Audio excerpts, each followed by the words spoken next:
doing that. But now I have to return all of that, you see, with interest. I mean, I didn't do it earlier, but now you see, I mean, spend a lot of time here and something there. So, you see, this whole thing about industry and academia and so on is a big misunderstanding. They will forever remain different only. Their nature is totally different. The whole point is, can they work together? And this you saw at the time of COVID-19. So when COVID-19 came, it was a horror, it was a nightmare. It was a horror and nightmare because we didn't even have personal protection, what do you call them? Now I even forgotten them, PPS, or what do you call them? Personal protection, you know, that we had. PPEs, of course, forget about N95, there was nothing. There were no diagnostics, there were certainly no vaccines, there were no ventilators. It was a total nightmare. And people are thinking, what are we going to do? It's going to be a disaster. If you look at the predictions back then, people said that all roads will be filled up with corpses. People dying here, people dying there. I mean, it was a nightmare. Of course, I'm one of those people who never got paid holidays during that period. When everybody was sitting home getting their salary, I was still working for it. In fact, to work harder every day until 10 o'clock. So, I know the ringside view of all of this. So how did it happen that within 3-4 months, ventilators came and with good global design. It's not like, you know, okay, some second-rate design and stuff. They came, all PPEs came, the N95 diagnostics of different kinds came, then finally vaccines came. How did all that happen? It all happened because there was a common shared purpose between three entities, which is what we call triple helix, the industry, academia and the government. So unless, you know, there is all three of them are on board and they think, look, that there is light at the end of this tunnel, it's not going to happen. Right? Of course, industry, academia is one good thing, but having right kind of policies through government, that's the enabler of doing science. I'll give you a very simple example, then I'll shut up and I'll just say good things about biology and products, for which I am here. So, there's a simple example about how, unless there is right kind of policy and thinking, it would not work.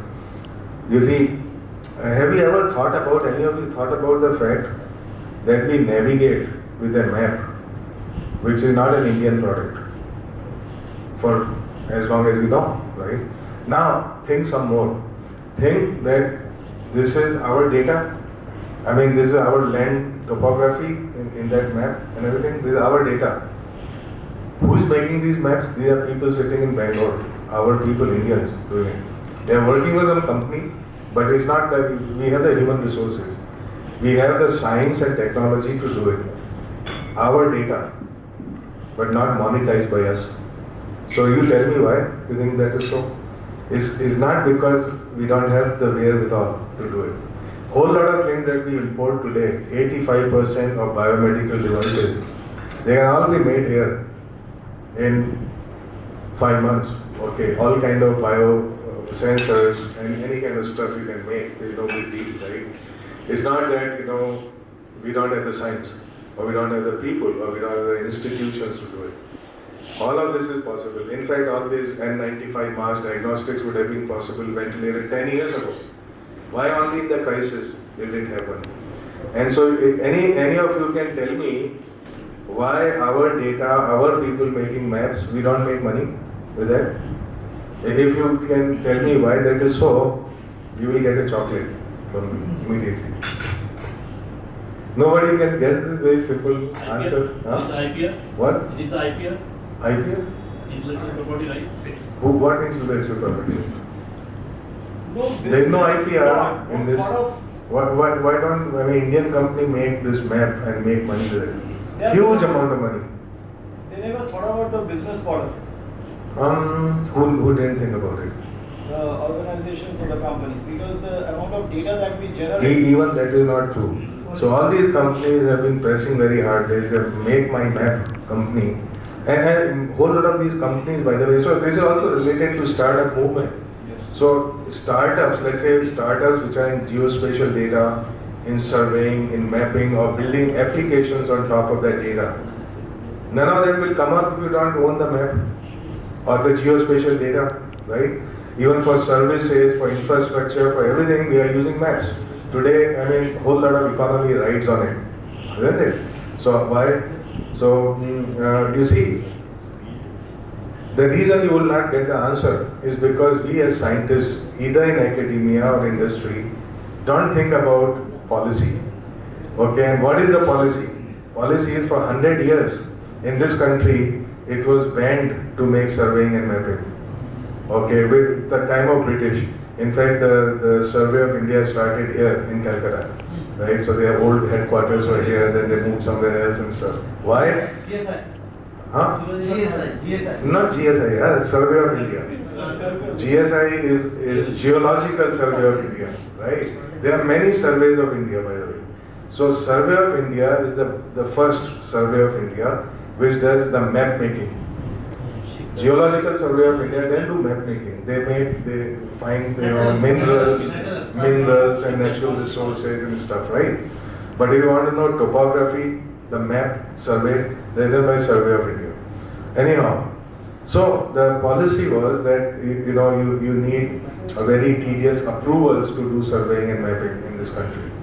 It takes 8 months even by government agencies to get that approval from Home, from Defense, from IB, from these people, whole lot of people. Any of you who have dealt with government offices know that, sometimes you can enter heaven easier than, getting something out from there. This is so true. So that was a problem because of which we were not making maps. All these companies were sitting here either twiddling their thumbs or they are working for a foreign company. Now you say, okay, but what about the foreign company? How is able to make the map? Because they don't live by your laws. They don't need your approval. It's only the law-abiding citizens of this country who are subject to that law. And if you are up there outside the reach of somebody, you just take the picture, you sell it. That's it, right? And map making happens by crowdsourcing. So we give all the data. Okay, so on top of that, I write, this is my home, you write, this is this, you write that, and the map is made. And we are doing all the work, somebody is making money. This is the same with social media. It's our time, it is our attention, it is our data, it is our information, it's our knowledge, it's our wisdom, which is monetized by somebody else.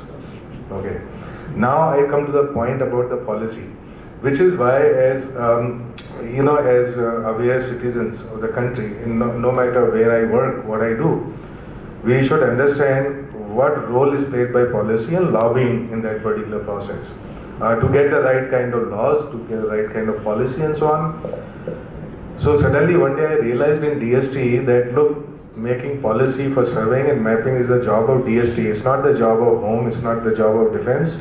Historically, because of the security angle, at the time of British, they controlled everything and they said, we'll not let anybody do anything, right? So it changed the policy overnight, and it all happened only because of the direct support of the Prime Minister of the country. Because he totally understood that you need to deregulate all these very cumbersome processes or your business would not take off ever. You see, it's very simple. So finally, we made this policy despite stiff resistance from one section of bureaucracy. To summarize that policy in one line, it's much more complicated, but it's basically one line which says you don't need any approval for surveying and mapping in this country by any public or private entity unless that area is declared out of bounds by a competent authority, which means, let's say, all these installations which may be of defense nature and so on. So it's very simple. Today, you have drones flying, you've got LiDAR there, and what do you think is the impact on economy? Of course, a lot of startups are coming in this area. All these guys come there, they said, you big hero, you have not left anything for the future. In fact, as much as you can deregulate this sector has already happened.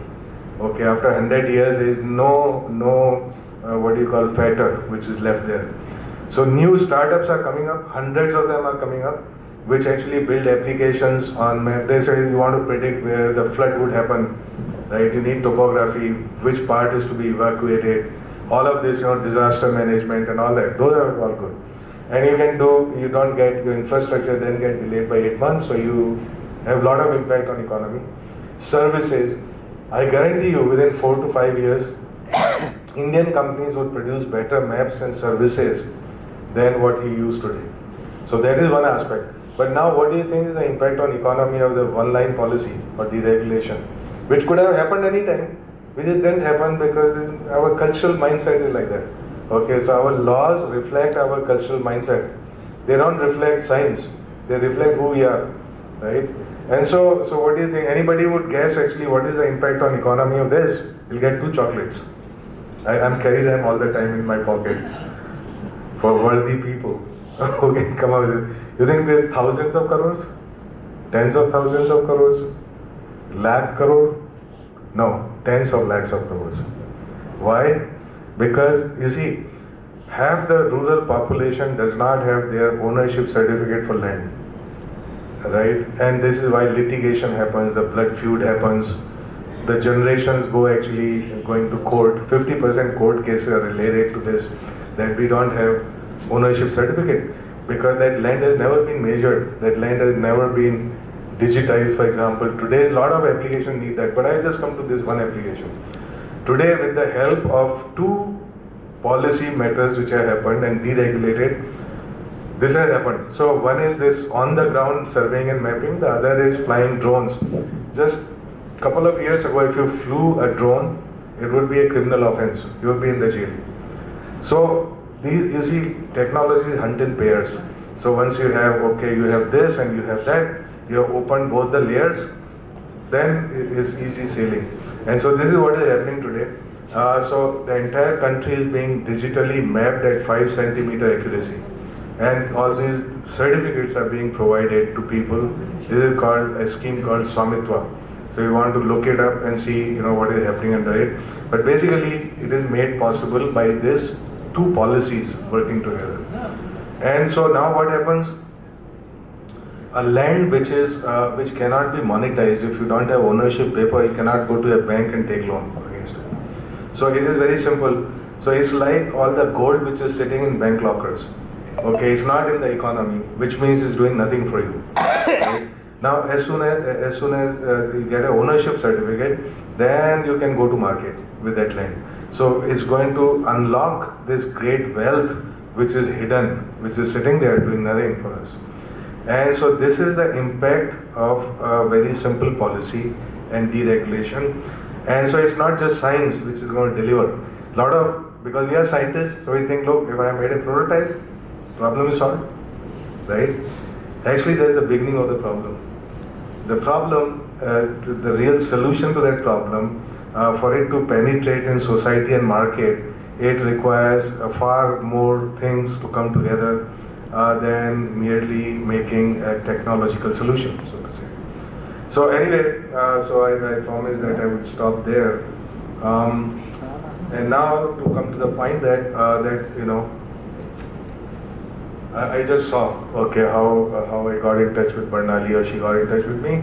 I have the full record in Facebook and in WhatsApp. This is starting 2017. Isn't it? 2017. And she was writing constantly to me saying, oh, I got this problem, how would I do PhD? What would happen? This university is so bad. I even started calling the vice chancellor of the university, I remember that. At that time I said, why are you doing this? Some problem about Inspire, I think. Yes, I'm forgetting now what the problem was, but it was something. Topper certificate, mistakenly wrote 5 candidates. No, that was resolved. The thing is that 31st March was the last date for taking admission. Yeah, never mind. Anyway, the problem which is resolved, we don't need to worry about it. Okay. But what I do remember is that I called the VC at that time and I said, what is he promised to do something, I don't know if they or not, I don't know. Okay. But so this is great. And so what I really appreciated in Barnali is that, unlike many other people who simply complain and give up, that she was persistent with it. And any kind of person like that has my full support and sympathy or what call you. Because our society is so negative. Okay, so we only look at the problems and complain about them, but we never ever say, look, we are part of the solution, we are not part of the problem. Okay, so this kind of mindset is required, and our younger people, they are doing that, then we'll have no problems at all tomorrow, right? And so how do this require cultural transformation? I in fact opened this, I looked at all this, what she's been doing over the years. One time she sent me some singing. You sing well, right? Yeah, you should sing here now. No. No? Why not? So, all these audio files are there, something. Very good, perfect, wonderful. So I've looked at all your stuff that you described about the products, and I think they are on the mark. And then I haven't any doubt that they would do well. They would do very well indeed, because you are pushing them with a lot of energy, enthusiasm, and the gathering that you have here is a good proof, is a good fact that you've been able to get all these people together to be excited about your products and your work. So I haven't any doubt that you would pull it off, okay, and you will do extremely well. You'll continue to do well. In fact, also you and your father I met first time in IISF. Exactly. They are now in Vishwa Bangla. Yeah. And your father even got a sari for my wife. Isn't it? Yes. I remember every little thing in my life. There is absolutely no forgetfulness about who I met where and what they did. Okay. So good. You have not done any mischief so far, so I remember only good things about you, and they're great. Okay. And so thank you very much for all of you who have been patiently sitting here without even eating samosa or nothing. Now even you have come here, you're going to take my food. And I didn't tell any joke about physics. Why a physicist, they like electron and proton to combine to give neutron. Why do you think so? Because it's free of charge. That's it. It's a joke. Free of charge, neutron. Okay. Another chat GPT joke. Are you any of you using chat GPT? It's very good for startups and stuff, right? Everybody who is not using it, I write some poems with it and things, right? So other day I had to give a lecture, Foundation Day lecture in Patel Institute of Chest in Delhi. It's a very famous place. It's focused only on chest, this thing, lungs and stuff. And I don't know anything about chest. So I'm going in the car, then I open chat GPT and I say, tell me about what are top 10 problems in chest medicine and research problems. So then I told all the doctors who work in that area for a very long time. They said, so how do you know all this? I said, chat GPT. They said, I know all this, right? And you guys should also contact chat GPT now and then to learn what is happening in your area all the time. So you see, the technology is changing so fast. We already see that this biosensor that you have, you train it with machine learning, right? And the large language models which are happening. In fact, we just learned about ISI hub, no? Where's the gentleman? Yeah, there you are. So at that time when we started this mission, LLM was not there. Chat GPT has come up in the last 2 years. So I have recommended that another hub should be created on LLM and one on the use of machine learning in natural sciences. That was also not there in a big way. Today, material science, fluid mechanics, everything being done with machine learning. So all of this happening. So life is dynamic. Challenges are, lots of challenges in the future for the younger generation. Fortunately, I will die as a free man, but others are going to have to deal with the tyranny of technology. And so we have to be prepared. And the tyranny of technology is not just technological, it is cultural and behavioral. And so to be ready for that requires great deal of transformation in the mind. It's not business as usual. Why am I still speaking? Anyway, okay. What? Okay, sir. Anything else? You tell me. Anything else? No. Thank you very much. Thank you very much, sir.